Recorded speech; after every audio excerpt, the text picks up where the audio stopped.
नमस्कार मंडळी, तुमचं पुन्हा एकदा एका नव्या व्हिडिओमध्ये सहर्ष स्वागत आहे. मंडळी, उपमुख्यमंत्री सुनेत्रा पवार यांची राष्ट्रवादी पक्षाच्या राष्ट्रीय अध्यक्षपदी निवड करण्यात आलेली आहे.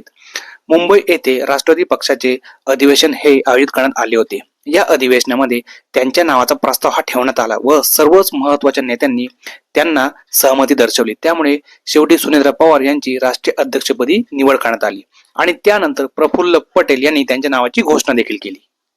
आता राज्यामध्ये सुनेत्रा पवार पर्व सुरू झाले आहे, त्यामुळे भविष्यामध्ये राष्ट्रवादी पक्ष हा नक्कीच चांगली कामगिरी करेल असा विश्वास राष्ट्रवादी काँग्रेस पक्षाचे खासदार सुनील तटकरे यांनी व्यक्त केला. त्यानंतर सुनेत्रा पवार यांनी सर्व नेत्यांना व कार्यकर्त्यांना संबोधित केलं.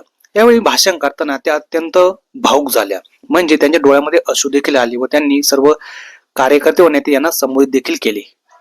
भाषण करताना सुनेत्रा पवार असं म्हणाला की हा माझा सन्मान असून हा प्रत्येक कार्यकर्त्याचा सन्मान आहे, प्रत्येक माता भगिनीचा सन्मान आहे. पक्षाच्या वाढीसाठी मी पूर्ण ताकदीने प्रयत्न करेल असे आश्वासन देखील त्यांनी आपल्या कार्यकर्त्यांना दिलं. त्यामुळे भविष्यात आपला पक्ष चांगला करण्यासाठी पूर्ण ताकदीने तुम्ही काम करा अशी विनंती देखील त्यांनी आपल्या कार्यकर्त्यांना केली व सोबत आपल्या मंत्र्यांना देखील विनंती केली. सुनेत्रा पवार हे बोलताना भावुक देखील झाल्या.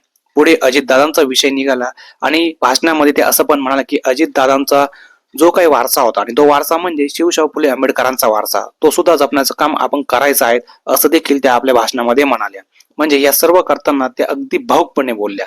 मित्रांनो, तुम्हाला नक्की ही व्हिडिओ कशी वाटली आम्हाला कमेंट्स मध्ये नक्की सांगा. आवडल्यास लाईक आणि शेअर पण नक्की करा. धन्यवाद.